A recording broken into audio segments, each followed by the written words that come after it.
Welcome to the ninth quest. Normally, this is a speedrunning related podcast with all kinds of speedrunners, but this time we have a special guest, and it's Farfa. So, how are you doing now that you are a VIP member of Schnitzelhaus Austria? That was you? Oh, Wait, great. no, I wasn't that, but I thought it was funny. All right, yeah. Oh, I do like some schnitzel. Lived in Germany for a while. I never really managed to get to eat some. But it's pretty good from what I hear. Yeah, it's pretty okay. So, how are you doing today? I'm doing pretty awesome. Thank you. I'm just gonna pause that real quick. Okay. Yeah, we're just streaming. We're just doing our thing. So I had no idea you had a speed running podcast. That's new. Yeah, normally I have a German and the English quest, but this quest is with speedrunners normally. But I mean, because you said yes, I just thought, why not? Let's do it differently this time. Okay. Maybe I'll Okay. speed run GX one day. I don't know. So who are you? My name's Jeff. No, it's not actually. I'm a YouTuber. I make videos for Yugioh, and that's pretty much it. That's that simple. I just make funny videos on the internet about a children's card game. I've been doing it for how long has it been now? May 2014, I think. Yeah, that was when I made my channel, May 2014. So this is like my anniversary month or whatever you want to call it. Uh, and yeah, I've just been doing that for 4 years. I'm doing it full time now. So my Twitch stream supports me. The YouTube ad revenue and stuff is like I live off that, basically making all these funny videos, and it's fun. It's fun. I'm just trying to make quality content, make everyone laugh, make everyone have a good time, and that's pretty much all I'm about. So before we talk about how you got into Yugitubing, how did you even got into Yu-Gi-Oh? When I played the Yu-Gi-Oh, I started playing when I was like really really young when it first came out and stuff, like most people. So I was like 11 or something, I don't know, in the school. And Yu-Gi-Oh became a fad with the anime and stuff. Season one, that was like really big. So I went and bought a Pegasus structure deck. That deck's garbage. It's really bad, and it was unplayable. Well, I mean, every starter deck is. Well, I mean, like the Kaiba's is like broken. Like you can actually summon those monsters. You can't like summon those monsters in Pegasus. Pegasus was so shit. It was terrible. So yeah, that's what I started playing, and I played like for a bit. I had like a 80 card mishmash of Yugi and Pegasus and Kaiba structure decks together. Trap hole was broken, so I played like 7 trap holes, literally like 7. Because I realized even back then my deck building prowess could understand that trap hole was a really good card in 2002 or whatever it was. So I played 7 copies of trap hole, plus or minus 1 or 2, I don't know. It was like 80 cards. It was like a big stack. It was like no sleeves, and then I quit because kids move on to the next fad at the time. And then I restarted when I was 22. That's that's what you do when you're a 22-year-old grown man. What can I do with my spare time? I'm gonna play Yu-Gi-Oh. Yeah, I'm gonna look at this children's card game. I'm gonna find out how I can get back into this. Actually, I was in my friend's apartment, and we were playing video games on the PlayStation as we usually do. And then we were moving his desk for some reason, and then like a bunch of cards fell behind the desk. And we're like, what the fuck's this? Oh, some Yu-Gi-Oh cards fell behind. So we're like, oh my god, crazy. So we picked up these Yu-Gi-Oh cards, like, wow, remember this game? This game was wild. And then we shuffled up the deck and we made some adjustments and stuff to the it wasn't really a deck, it was just like a pile of cards he had. So we split it in half, and then we built a deck, and then we dueled. And then we would duel like every other night. I'd call him up after work or something, like, hey, do you want to duel? Yep, duel. I'd come up. He would summon his masked beast, which would inevitably get magic cylindered by my amazing deck. I don't really know what it was. It had the master puppet thing that heals you. Amazing tech choices. Yeah, all the good stuff. So I played all that crap, and I was like, oh, I wonder if there's actually like people my age and stuff who play this game, and have like real decks. And what does the game look like today? So I took the deck, and well, I didn't take that deck. I joined like a locals or whatever. I met a bunch of people who play Yu-Gi-Oh in real life, and then I entered a local tournament. I had an agent structure deck, and I came up round 1 against Dragon Rulers. I won game 1 somehow. I won game 1 with an agent structure deck against Dragon Rulers. The guy was fucking stupid. Like he had no idea what he was doing. He like literally just paid money for that deck. Well, I don't know. Maybe it was like budget Dragon Rulers because like I think Dragon Rulers aren't expensive at all, except for like Draco Sacks and Big Eyes. So I won with the Master Hyperion Beatdown. Attack Blaster. Sorry, attack. I don't know, Tempest or something. Hyperion effect. Pop. What did he make? Star Eater. He made Star Eater for some reason. I won game 1 and I lost games 2 and 3, and then I played against Dark World and I sided in Consecrated Light, and yeah. And then slowly but surely I started getting better. I moved on from agents and I played Black Wings, and then I played Evil Swarm, and then my first meta deck was Fire Fist. And I guess that's kind of when I started getting better at the game and learning how decks work, learning how cards work, learning card advantage, learning all the advanced stuff where, it's not just like, ooh, this card's cool. So yeah, that's basically the origin story, the Farfa origin story. Okay, so I got into the game because my brother had cards and he was slowly going out of the game like 2008 or something, and he was nerfed that I wanted to start with it, so I basically tried to get him into the game again and actually succeeded a couple of times, so I actually brought him to buy Monarchs when they were meta, so... But I still did old Monarchs? No new Monarchs. Okay. So I really didn't took it seriously. So I played some shit Synchron build or something. So my brother was pretty annoyed. Synchron Monarchs. No. Okay. No. My brother was really annoyed when Monarchs got hit, and so I can't talk about Yu-Gi-Oh with him anymore. His tier 1 deck got banned. Pretty much. His nostalgic. It's a big investment he made with Monarchs. Yeah, his nostalgic deck was just dead. So at that time I couldn't go to local, so I just did some 101 YouTube stuff, and I really only took it really seriously when a new local opened like a hour away from here. So when I played like DDD, Zoo, Pendulum Magicians, True Draco BA, and now I play Altergeist. So Altergeist, right? Altergeist, yeah. Your favorite deck with all of your favorite cards like Imperial Order and all of these other funny floodgates. Awesome. Fun. Okay. So people ask in the chat who I am. All right, I didn't say who I was. Okay, yeah, hi, I'm Dragolina. Okay, cool. So, how did you got into yugitubing? Yugitubing, I'm not really sure. I think I was like, I got most of my information on Yu-Gi-Oh from Yugitubing, which was like, that's the wrong thing to do. Don't get your information from Yugitubing. But I looked up, if I wanted a deck profile, if I wanted a list, I would just like YouTube it. I Googled it, but the first things that come up are YouTube videos. So I searched like a Blackwing deck profile, and it was Team Sam, and I was like, wow, it's the best deck profile.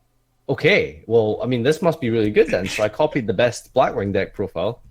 It wasn't the best Blackwing deck profile. I didn't win any locals with it, but I did pretty well, I suppose. It wasn't the worst thing ever. So yeah.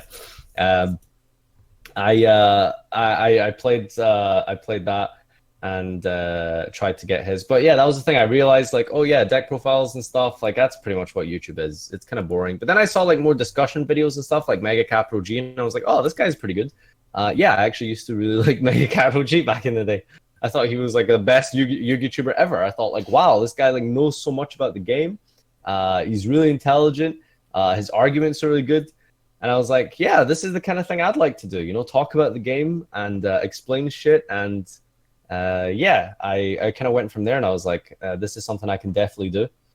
And I just started the channel. I was planning on starting a channel for a while. I never really got a chance, and then the UK Nationals came up. It was my first ever major event. So we went to UK Nationals. I was like, yeah, this is a perfect time to start my channels. So I got all the deck profiles from Top Cut, and the channel's just been growing ever since. Big shout out to Ben Sherman, who won Nationals that year and let me do his deck profile. Because normally if you come first at an event and you do a deck profile, some random with 0 subscribers comes up and asks for a deck profile, you're probably just going to be like, no, I don't care. So yeah, he let me do his deck profile, and I've just been growing ever since, and it's been awesome. That's really good. The kind of reasons I just wanted to do like a sort of more discussion based, talk about the theory. That's really what I like most about Yu-Gi-Oh! Is like discussing the theory of the game and stuff like that. So that's what I really enjoy, and I just kind of went from there. Okay. I did not receive a water bottle that year, unfortunately, though. Oh, okay. So normally I would ask that later, but through which changes did your channel got through? Like the text-to-speech phase, the long video phase, and such. Like, what do you think about the changes to your channel? I mean, I think everyone's naturally going to evolve and change a bit, like as they're like becoming YouTubers and doing more different things and trying out new things. Yeah, I mean, like my channel, like for the most part, was like a very competitive oriented, very discussion based. And there's just like a big chasm between what you can like say in a competitive sense on YouTube and what you can't. Like there's this like weird paradox where like you can't really discuss much theory on YouTube. Like because you know if you actually want to do really well at an upcoming event, you can't really, you know, what's the word, like talk about your deck building. You can't really talk about, you know, what deck you're even going to pick in the first place, you know, because if you're actually a really good player, and if you are quite reputable and you know and you put it all on YouTube, it's not, you're just going to give yourself a disadvantage. You're going to tell everyone what you're going to play, you're going to tell everyone what you think's the best deck, all this kind of stuff, blah blah blah. So you know, it's not really viable to be a competitive YouTuber, and that was kind of like how my thing started out. Yeah, you'd be divulging all your secrets pretty much. So I didn't really see the point in trying to be a competitive YouTuber. And in terms of views and stuff, it's not very good. You don't get a lot of views. It's just how it is. If you want to talk really in depth about all the cards and stuff and all the deck choices and all the builds and stuff that you're going to be playing at an event, it's just not possible. You can do it on a very sort of surface level, I think, like Simo does. You can do that quite well. But, you know, I wanted really in-depth sort of thing. And I realized that's not really what the community wants. Like, the community is very young. The community is the majority are a very young community. They're just into, you know, playing funny decks and, you know, trying to pull off, like, occasionally a cool, crazy combo. But in terms of actually, like, thinking of their deck, like, purely statistically, mathematically, very few people in the Yu-Gi-Oh community actually care about that. And that's something I really aimed for. So I didn't see the point in doing it. So I was just like, right, whatever. If that's not a thing, then I guess I'll move on to something else. And when the other thing for me is just like, you know, I like making people laugh. I like comedy. I like being entertaining. I think it's very important. And that's just kind of like how it went from there. Started Twitch streaming, and I think like my YouTube is pretty much my YouTube is like pretty much like a highlight reel for my Twitch than it is a YouTube channel per se. And that's kind of where I'm moving towards. I just prefer like live streaming. I prefer like interacting with people and talking to people and having banter and memes in the chat and stuff. And that's kind of just how I like to do my YouTubing now, I think. I mean, will it change? Will my approach change in the future? Maybe, probably. Yeah, you try different things, and then you just kind of see what sticks and what works. So. Well, you also talked in the Discord chat often about that YouTube doesn't want long content currently, but only McDonald's content or fast food content. So yeah, exactly. People want like very easy to consume, simple content. You know, top 10 best titty ever censored on a Yu-Gi-Oh card. That's the content that people want. That's what people will get views with. You know, people. You know, do they want? I don't know, brandish, mathematical, statistic, calculation of optimal ratios of multi-role versus the field spell. Do people want that? No, they could not care less about that shit.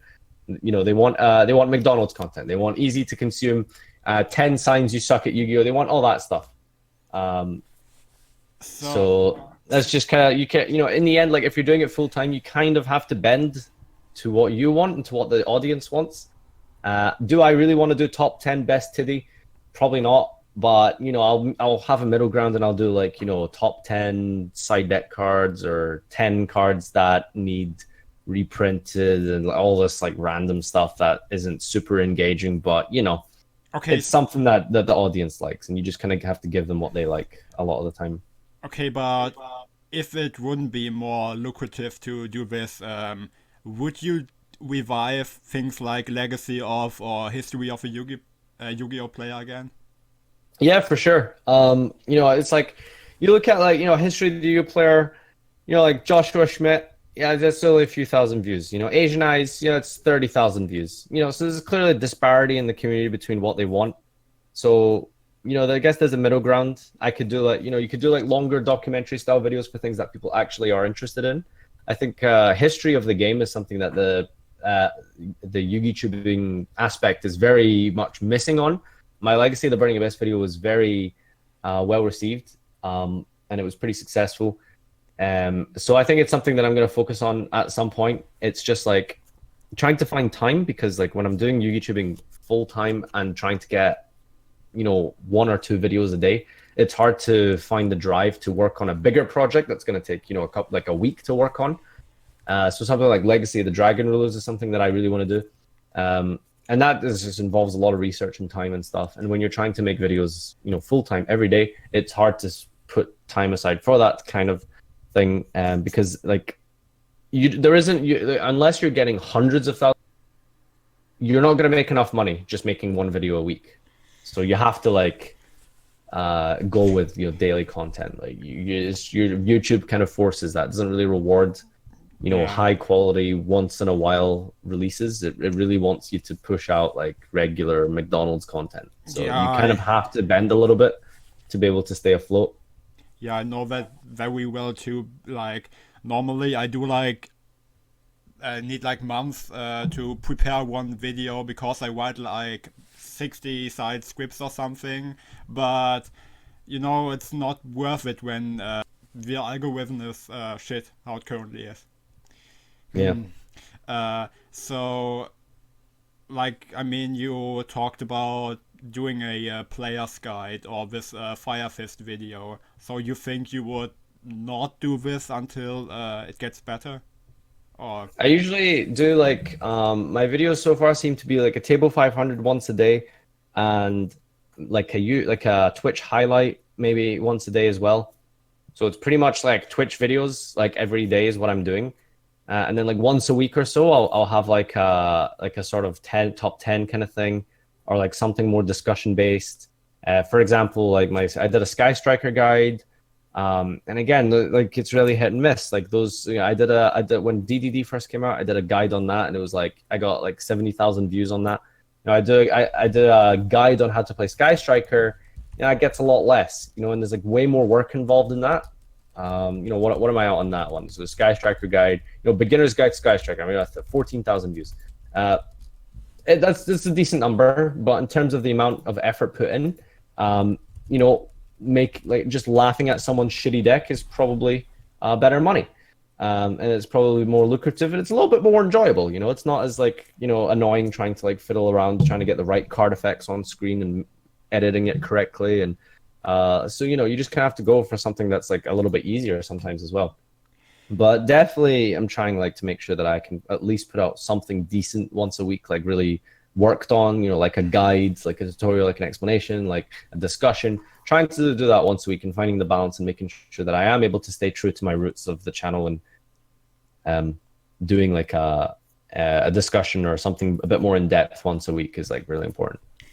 well, to be honest, things like cinema sins or something they like channels that are really negative on things, they really pushed the whole negative content gets more views and such. So Like when you Well, I make mean, when you make fun of a deck, like it will get more views because it's like what YouTube wants currently. Like yeah. I think that some channels like can get away with being negative and successful. Like DZ's channel is generally quite critical of the game and stuff.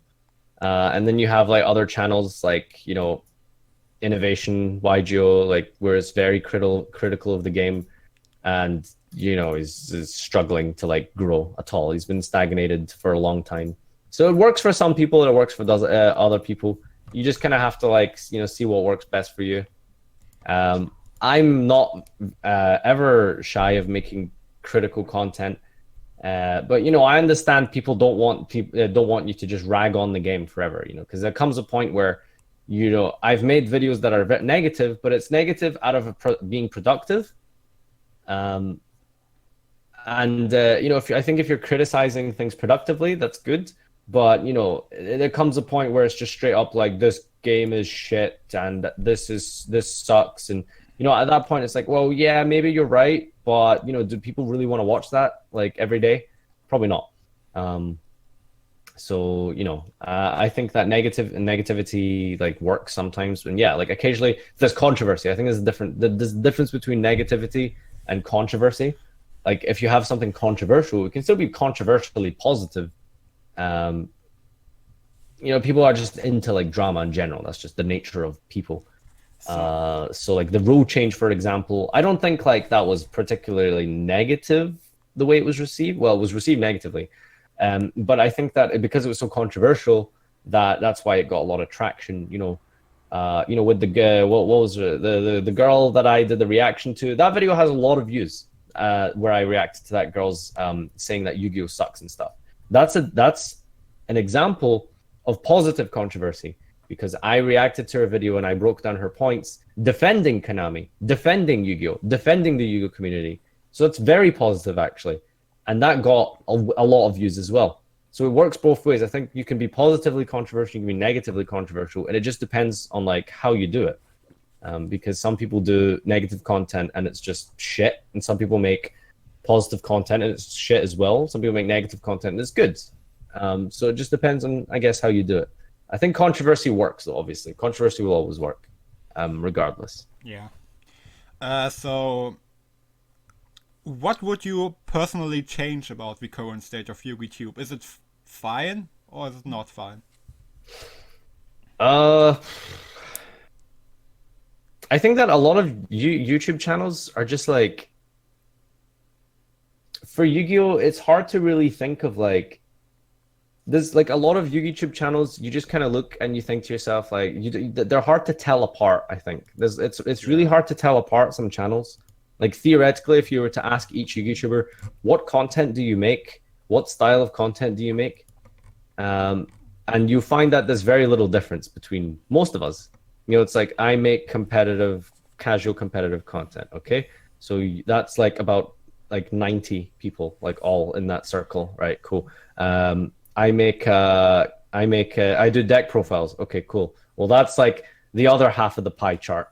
So it's like, who's actually doing anything really unique in YugiTubing? I don't think anyone is actually doing anything really particularly that unique. Yugi Nono has his skits and stuff. I think he's probably the most unique one. So he has that thing. I think that's very like fresh and stuff. So yeah, I think like more uniqueness in that. Just making sure that we're all differentiated from each other. But I think like in a card game, it's hard to like be different, you know, because it's inherently a competitive card game based on 1v1ing. You're not really gonna get much difference from that. You're just gonna get theory on the game, replays of the game, and future releases of the game. Nothing particular. You can't really. There isn't much to work with. You know, I try my best to make sure that there's lots of funny stuff, and that's something I like focusing on because I think there's a lot of comedy lacking in the Yugi tubing sphere. Some people, you know, want to like do their market watches and stuff. I personally couldn't give a shit about that stuff, but some people are really into it, and there's obviously is a market for it, and there obviously is a demand for it. So there's like very different, unique things that you could do in Yu-Gi-Oh, but I just don't think there's like much difference between the top Yu-Gi tubers. Like you could watch like someone's channel and then watch another person's channel who has a lot of subscribers as well, and you just be like, you know, if you were to somehow forget their voice and forget what they look like, you'd think it was the same person making that style of content, because there isn't really much differentiation. There isn't many different unique styles. People are mentioning, like cross-boundless cup, that's really cool. But there isn't just a channel that you can think of that's focused on one aspect, and it's like, oh, this channel is that thing. I don't think that doesn't really exist. So yeah, basically every Yu-Gi-Oh history related stuff, or just you know really themed topics that are that people do on Yu-Gi-Oh will always like stand out, like your streams or ranked in Yu-Gi-Oh's archetype archives or such. They will just always be the thing that stands out. But I don't know if people want that content or just want the deck profiles. Hmm. I We, think if you just look at the views, people just want, like, the McDonald's content. They want their top tens, they want their controversies, and the pack openings.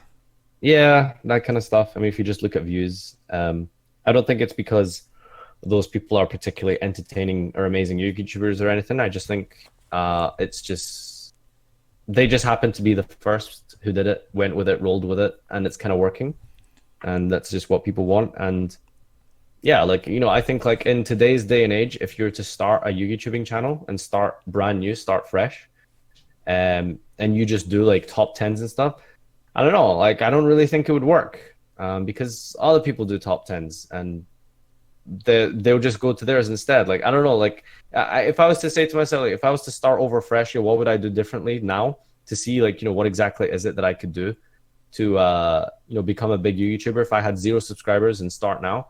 I really don't know. I really don't know what the best thing to do is. Um, and I don't think it is to do like very standard content. Something really unique and new has to happen. But I don't really know what it is. I think some documentary style things are important. Like history archives of the game, past format histories. Those is really so much untapped potential there. Lore is very untapped in Yu-Gi-Oh! So that kind of stuff is really, I think what needs to happen for new stuff to like really get out there and to be popular. Well, yeah, Farfa Yugioh in the chat actually made a good point. Like, Cap does also his history videos, like, I think once every 2 weeks or something, and actually that content is pretty enjoyable of this. I don't know if Mm. you know it, but he No, always. I don't think I've ever properly watched them. Ah, okay, I guess but it's I don't know. I very. mean, if they were really that informative and that deep, then I guess I probably would have heard of it, and I would have seen it being shared around. But that's good for him. Like, it's good to see like that kind of stuff as well. It's very important that we have that kind of content. So it's really good. But yeah, like, if you were to think of like just high quality, really really high quality, top tier quality production in like lots of different games, you can see, like, if you look at like the best in like Yu-Gi-Oh, and then the best in like something like Overwatch, their community probably just has like way like just higher produced quality than we do. So I just think that it's there's just like we're just like lagging behind, and I don't think it's because like I think there's just less people in this subculture than there is in the other ones. That's Well, probably why. yeah, I personally think that these documentary style videos is the way that Yu-Gi-Oh content should go. I know it will probably never be the case, but personally, the Legacy of the Burning Abyss video that you did was personally the best Yu-Gi-Oh related thing that ever happened to this platform. I just wonder, like, I really like that video, and I want to do more of that. And then just trying to think, like, maybe I wonder if that video would have gotten even more popular and viral if I didn't use like text to speech, because apparently that like really annoyed some people. But I don't know. I'm gonna eventually one day when I get around to it and I do Legacy of the Dragon Rulers, I'm gonna put everything I have into it, and if it gets hundreds of thousands of views,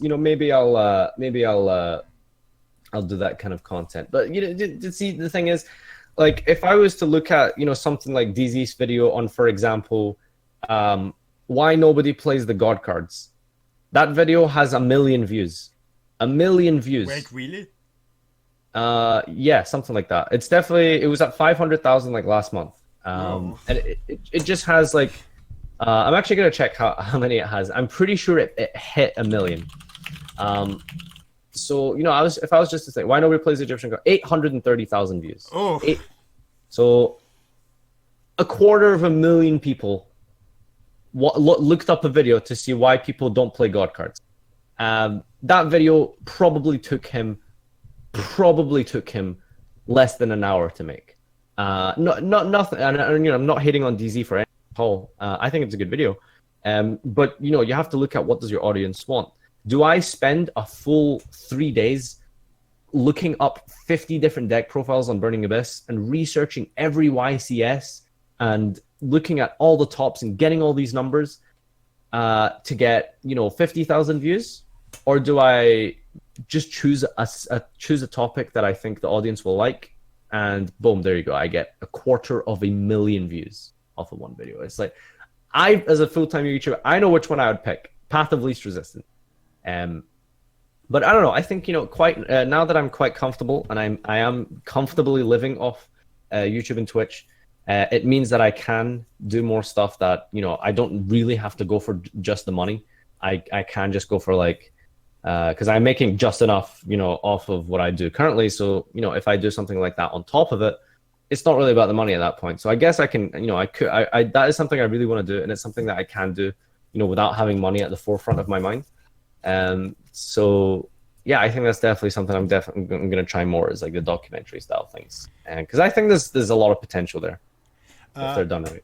Yeah, but I also think that since you started streaming with Facecam, that your streaming personality more came through than before, and actually these streams are really enjoyable since then.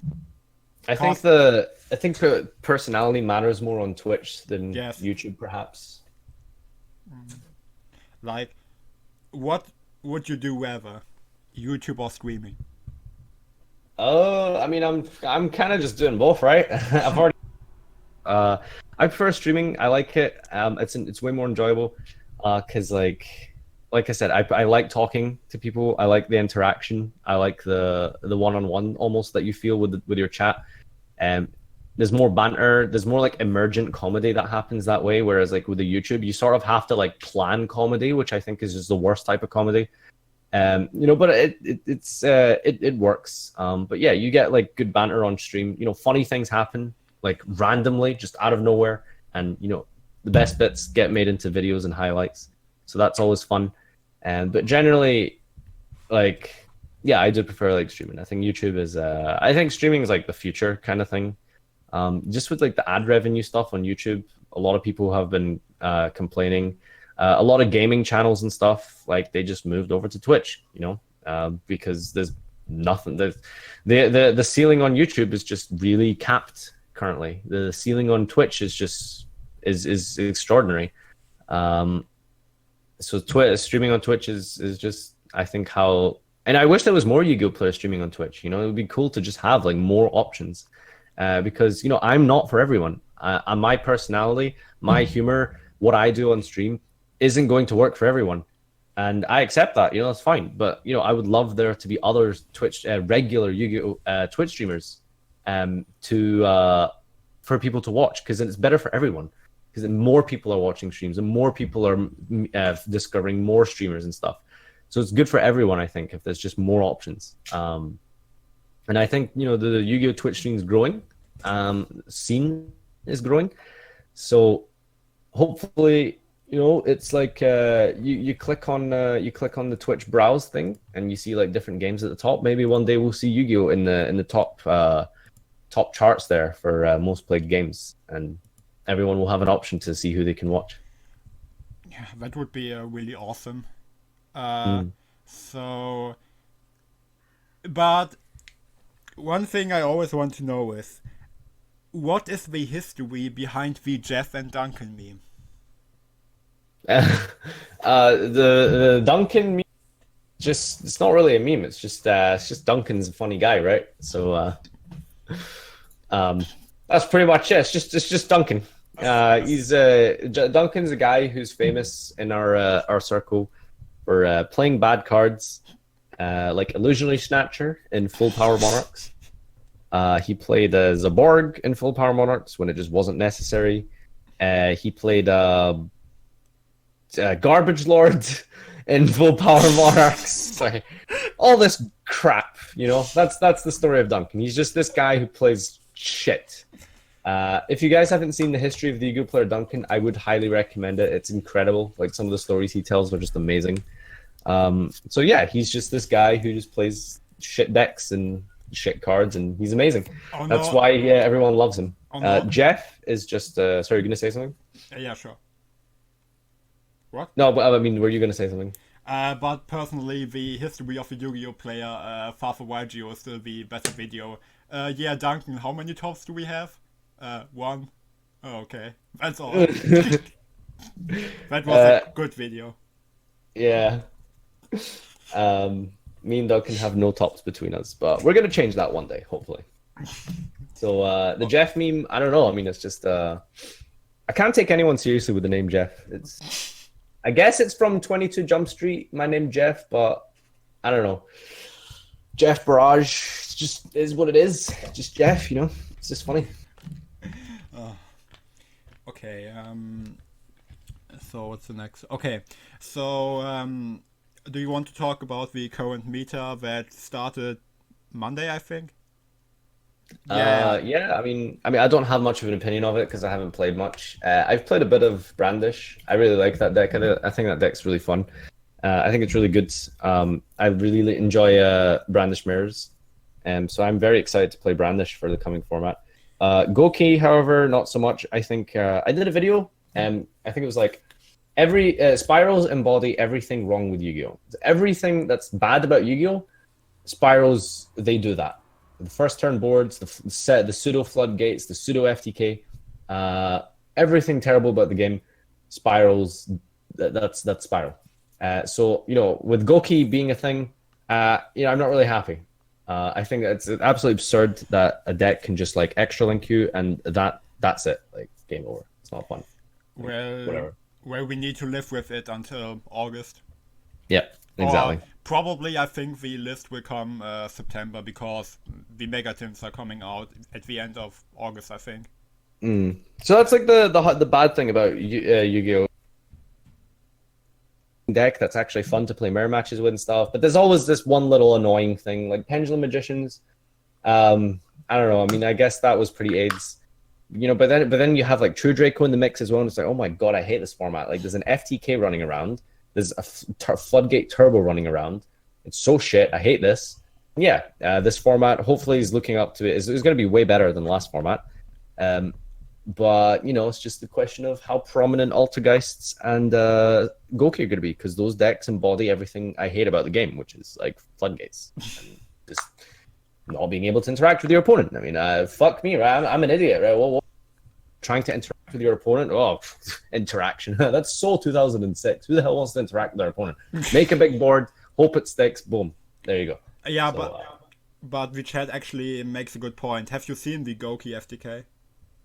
Is an FTK? Yeah, with Cannon Soldier. Oh, no. Does that not need Ancient Fairy? No. Oh, is it viable?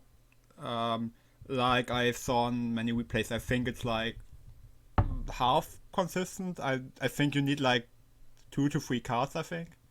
Right. Okay. I'm not, I mean, I I'm don't know. not Like, sure right now. the deck basically FTKs you anyway. So if there's an actual FTK with the deck, well, I mean, that's even greater. You know, maybe you can like, so what? People can like side into the FTK if they know they're going first, maybe, or something like that. That could work potentially. It could be like Pendulum FTK where you can play Pendulum FTK, or you can play like Pendulum. If it ends up similar to that scenario, I'm going to be really upset. But hey, I'm firmly going to be a Sky Striker player next format, so I'm going to have 12 hand traps, and I'm going to be safe. I don't care.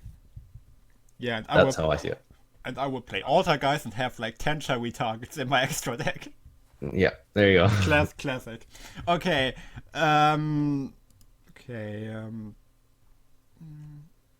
So, a controversial question. So, which card on the current forbidden list, which is broken, could come back in your opinion, with errata or not? Except for Maxi.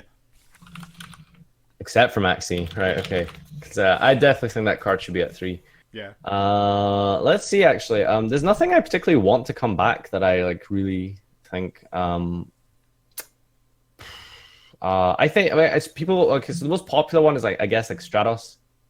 But I don't think that card could really come back. Just with like links and stuff, and some of the silly things it can do with links, probably has some silly interactions. So I don't know. I don't think I would say Stratos. Realistically, come back when hopefully not break the game. I think maybe not Trick Clown, the other clown, the Scale Clown. What's his name? Flushfire. Flushfire. Yeah. Yeah. I think that card could come back just because of Master Rule 4 and Pendulum. But you never know. I don't know. Maybe I'm wrong. It could be the most broken thing ever. It would be interesting to see that card come back. I mean, obviously, there's more obvious ones like Tribe Infecting Virus. That card could 100% come back and do fucking nothing. Nobody cares. Well, I think Pot of Avarice and Tribe Infecting Virus are at 3 in the OCG, or Pot of Avarice is at 2. But definitely, I think they are both at 3, I think. Well, do you think they could both come back in the TCG, or what's your opinion about it? I think Avarice is like, it's either really shit or it's either the most broken card ever. It just depends on your hand, right? So yeah, Avarice could like be insane, or it could just be like the worst card ever. I think it's probably best it just doesn't come back, because like, you know, you could like play a deck, you know, a Goki. Yeah, there you go. You just Goki. You know, you make like 2 plays. There you go. You've made your Avarice live, and then you just draw 2, and it's like, okay, now you've got 2 more extenders if they have like another hand trap or something crazy. Yeah, so Avarice probably shouldn't come back. Yeah, Grass should definitely stay banned. Was there a different card you asked about? No. Oh. Okay. So, well, there's some more popular ones, I guess. Sure it. No, that card shouldn't come back because Necros I don't think is good for the game. Avarice would be just insane. Gofu is probably wouldn't work because of links and stuff. Upstart, I think Upstart should be banned. But that's a whole different topic. Home to free. Yeah, pretty much. But yeah, I think Upstart should probably be banned. Okay. So do you think this commander will come back with the new errata? Well, I mean, I guess it does confirm it, right? Like, I thought we knew it was coming back. When does I guess we don't know 100%, but I mean, sure. I mean, yeah, they butchered that card, so like, they completely destroyed that card. It's beyond useless now. So does somebody in the chat know when the errata comes out? It should be like at the same time as the Grand Soil thing, right? Which is already passed, I think. Oh yeah. Now, okay. So which card on the limited list should come to free? Limited list. Oh, Hornet. Inzektor Hornet is like definitely the least powerful card there. That should probably be a 3 of. I kind of want Monarchs back in the game because like Monarchs are very good at dealing with this like stupid you know, make big board prey game style, and Monarchs in a format like that would really balance things. Because like Storm 4 for Rebus shits on anything ever. Like there's nothing that can't out, right? So that'd be kind of cool to see. Yeah, nothing really else kind of jumps out at me here. Soul Charge, I'd like to see another Soul Charge format. like in 2014. But I think with links and stuff now, Soul Charge would just be. It probably shouldn't be at 3, regardless of how fun it might be in like mirror matches. There's too many extract monsters that negate now for Soul Charge to ever come back to 3. Because back in 2014, when you used to play mirror matches with Soul Charge, you set up a board with like Mythic Ruler mirror matches, and you just made like big guys. You know, you made like Draco Sack, you made like maybe like a Felgrand, so it's like 1 negate, and you just have like like a Leo. You just have like a big board, but you don't like nothing in that board like negates. Whereas now you have like, well, you can't summon, nothing can be destroyed. You can't destroy. Wait, I already said that one. You get extra length, so you can't make an extra monster. So that's like 90% of the game's mechanics like fucked for you. So that's what Soul Charge would do today at 3. Back then, Soul Charge was fairer because you're making like a Belgrand, and it's not like the spookiest thing ever. But yeah. Oh yeah, Canahawk. Yeah, Canahawk should come back to 3 as well. So I don't get it, but why is Wall of Revealing Light at 1? I don't know. Okay. Which one's that? That's the. It's like pay multiples of 1000 and those monsters can't attack. And it's a trap card. Right, okay. Wasn't there something it did with like you could swap your life points with someone and like do something like that? Maybe I'm thinking of like there's an FTK with it apparently. Maybe. I don't know, but every time when I see this card I wonder why. But okay, if there's an FTK, good. Like not good, but okay. So, one of the last questions now is, what's personally your favorite table 500? Gambler Control. People always ask me this. I know which one it is. Gambler Control. That was the greatest, funniest, most amazing table 500 ever done in history. Was Gambler Control. Because it was, what? Sorry? Because of Dice Jar for game? Just Dice Jar for game. Just watching a full power Paleo Frog player trying to out Fiend Sanctuary or whatever it was called, killing himself very slowly with like these meta cards, and he can't even out a fucking Barrel Dragon. Not even Barrel Dragon. What's the little Barrel Dragon called? Oh wait, Double Barrel Dragon is the big one, I think. So the little one's called Barrel. But yeah, that one's incredible. It's my favorite one. So my personal favorite one is the Gem Knight one because of Tony's comments. That yeah, that was neato. Okay. So somebody linked the reversal quiz OTK.